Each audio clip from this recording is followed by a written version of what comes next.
Bill Murray was the one that was playing golf with Michael Jordan in the beginning when he was kidnapped? That's it. Yeah, that's the only lead into that. But anyway, we got my actual son, IceKnight. Countering the Pikmin, I like that option a lot, actually. Having Pikmin stuck to you basically is able to get you a free counter based off their tick damage, so we'll see how that plays in. I'm not expecting him to abuse it, but it's definitely like an option to throw it every once in a while. So just to comment that really quick, I've played a decent amount with Cyber this matchup. You can counter the ticks on like if a Pikmin is attached to you, but counter is just short enough to where like if you mistime it, you will miss the counter between ticks.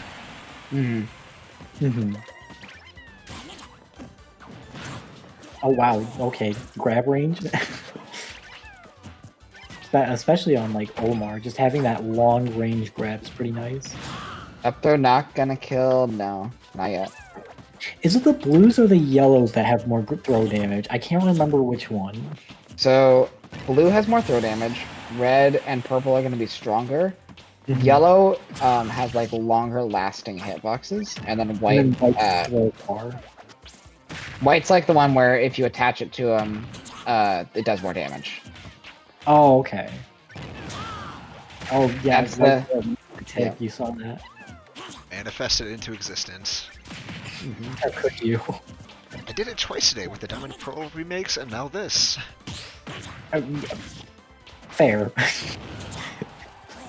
I'm just thinking about how like the Diamond Pearl remakes finally got predicted after 5 years of being predicted. Dude, who's ready for people who want Unova remakes to be the new? Oh, it's already happening. Let's go Unova. It's already. I feel like the Unova remakes are gonna take longer than Diamond Pearl remakes, and for one reason alone. They're going to pull Black and White 1 and Black and White 2 into one whole experience. There's no reason not to. Yeah, honestly. Like, you could just make it, like, Black and White 1, and then, like, Black and White 2 is, like, the next chapter, basically, in the story. Can't wait for that in 2036. Right. Yeah, honestly. Gen 10, can't wait.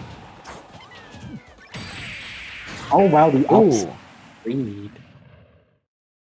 Yeah, Purple Pikmin up smash gonna be thrown out there, and it's gonna be game 1 going to 34 here. You know, the thing I'm most surprised about in the Pokemon trailers today is we didn't see a single Dynamaxed Pokemon. I thought for sure Dynamaxing was coming back. And it's coming back only for Dialga and Palkia. Gigantamax Dialga. So, you might actually be onto something there because of just the sheer amount of legendaries in Diamond and Pearl. Oh, I'd rather not. Well, I thought for sure that Dynamaxing was coming back and Mount Coronet was going to be a power spot. I wouldn't be surprised if Pokemon Legends Arceus tied in some lore about like Dynamax, perhaps, or at least somehow. I'm not sure about Legends yet. I'm very excited. I have put my opinion out. It is a negative one, so I will not speak it. I am excited for it. I don't know where it fits in the timeline. It's like early, I'm pretty sure, because it said like feudal Sinnoh. So like, I mean, it's very early, yes, but I mean, like, I wonder if they're gonna be like based off stories from the Canalab library. That would be interesting. Right now, I believe there's 2 main Pokemon timelines. There's like a main timeline and a remake timeline. And I'm wondering where. Oh, good. Oh, Jeff. Not gonna lie, when they first started the trailer for Pokemon Legends, I thought it was gonna be another Pokemon Conquest. God. I thought it had like the vibe of it. I swear. It did. It really did. You know what I thought? Like, I'm pretty sure that trailer got leaked either the day before, so like yesterday, or like this morning before it started, because I saw it and I was like, that looks like a Breath of the Wild like texture pack. There's no way that was real, and it was real, and I was like, excuse me. Like, I feel like it was built off the Breath of the Wild engine. Ooh, not being able to make it back towards stage. So Greninja's is just cursed today then, huh? Yeah, True. Greninja's are cursed. You had to It manifest. does get that counter. Subdoll.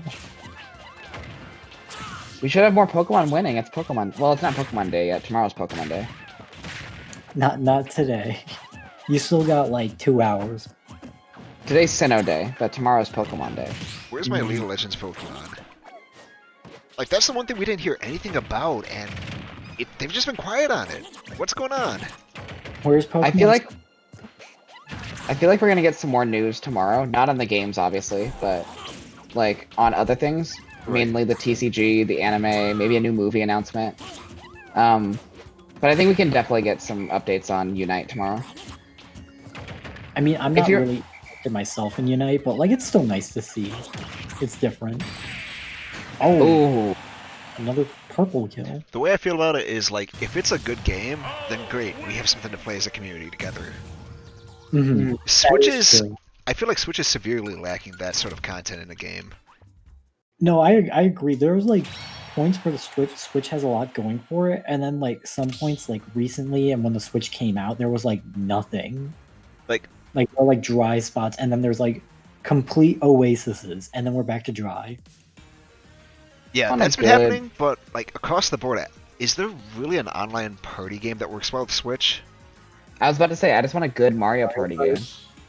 Honestly, yeah. Can we get a new Mario Kart, please? If we just got DLC for Mario Party, Super Mario Party, that'd be enough. Give us like a couple more maps, call it a day. Yeah, no, I'd be okay with that too. Super Mario Party's a pretty good experience. Minus Not the maps. Like, it just has trash maps. That's the only problem. Mm-hmm. The maps are like, I feel like the problem is the maps are too small at that point. Like, you compare it to like other games and the maps are at least vastly larger, and if not, they have gimmicks on the boards that keep them entertaining. Meanwhile, this one's like, move back cup space. It's very reserved in what it did with its maps, and I think that held it back quite a bit. Mm-hmm. Like, you look at like the Kamek level with like the star payout at the end, and it's a really short map compared to like a standard map. Like, if you compare it to the Mario Party DS DK Stone statue, nice up smash, like that stage is pretty big and it's on the DS, and it's basically kind of a similar gimmick. Like, if they just don't even want to try it and just redo maps that exist already, that would probably be enough for most people. And I don't know. I'd Give me Koopa's Tycoon Town again. Maybe they just want to sell it as a new game as opposed to DLC. Get a full 60 as opposed to like $10. People will buy it. I will never forgive Nintendo for making the top 100, not giving us actual boards, and excluding Dungeon Duos from it. And excluding online. Oh yeah, true.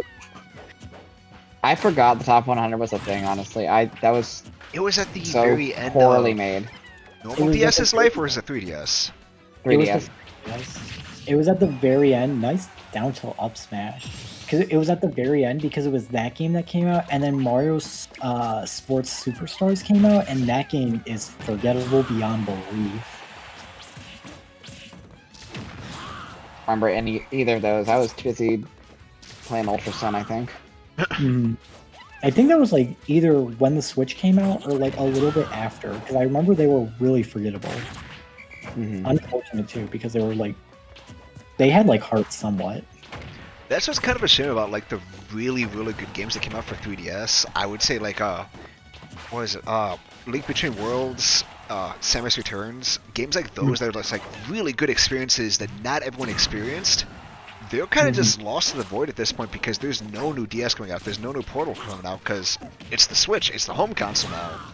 Link Between Worlds was such a great game. I cannot state that enough. It is one of, if not the best 2D Zelda. Oh no, I'd actually agree with that. Like, it's that good, honestly. And then Samus Returns, I didn't enjoy it as much as Super Metroid, but it was still a really good experience overall. It was fantastic to see Metroid return to 2D. No, I definitely enjoyed it. I think the only issue was like there was one thing that like I was confused on, but then I figured it out. But then other than that, it was like really good experience. We have not been commentating the set the whole time. I feel bad. Fine. Anyway, IceKnight taking Fine. game 3. Mm-hmm. Speaking of returns, a return to form for IceKnight. Taking it to game 4. Mm-hmm. We could see a reverse 3-0. We almost got to see that earlier with Skull Kid and Earl of M, but we might actually see it with IceKnight. We'll see how it goes on the next game. I liked the flatter stage for IceKnight. Typically, you don't really like a flat stage against Olimar because he's Olimar and he's just gonna chuck things at you. But with IceKnight, it seemed to, with the Greninja matchup, it seemed to work because Greninja has such interesting movement options that he was able to kind of weave around the Pikmin. And also, like, he has to kind of be scared of the counter. And so he's not tossing as many Pikmin as he would. We saw, like, the Pikmin tick again in that game a little bit, being able to get the counter and just go straight up and lead into stuff. Right.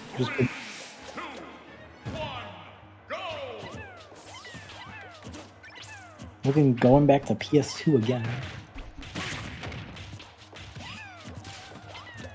That is going to be a bane in IceKnight's shoulder, though, is when he has the blue Pikmin on him. The blue Pikmin does not get hit by water attacks, so he cannot get the Pikmin off with a Nair like he normally does. Mm-hmm. Really unfortunate, because, like, that's kind of, like, the one issue where, like, you want to get the Pikmin off, but at the same time, it's, like, kind of going into it, it's not too bad at the same time. I don't know. I don't even know what I'm talking about. I'm sorry. My brain sometimes runs on, and I'm like, what am I saying at this point?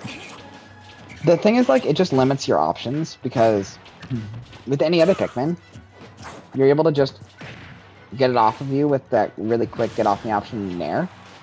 But since the blue Pikmin is not affected by water, you have to find a different option. It forces you to think about it good down tilt F air, instead of, like, doing the quick, easy autopilot thing. The Pikmin do come off after a little bit, so it's not like it's stuck there forever. Oh, interesting. Counter is one option. Yeah. I mean, if anything, that blue Pikmin allows for the tick counter to come out, so that at least it might be there after using Nair. Getting everything else off except for the blue, and then keeping the blue for the counter tick if possible. Makes sense. Coming in with these up airs, oh wow. Yeah, 34 has been kind of managing their Pikmin pretty well in this whole set. Oh, that's big. Read. Uh-oh. What a read there by 34. That just turned the entire tide of this game. Full time slow down right there, just counter, and it's just wait.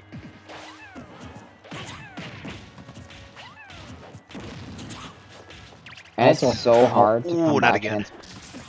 Almost happened. Having all these Pikmin flowered up too with the extra damage, really not good for IceKnight. Alright. Bring it back.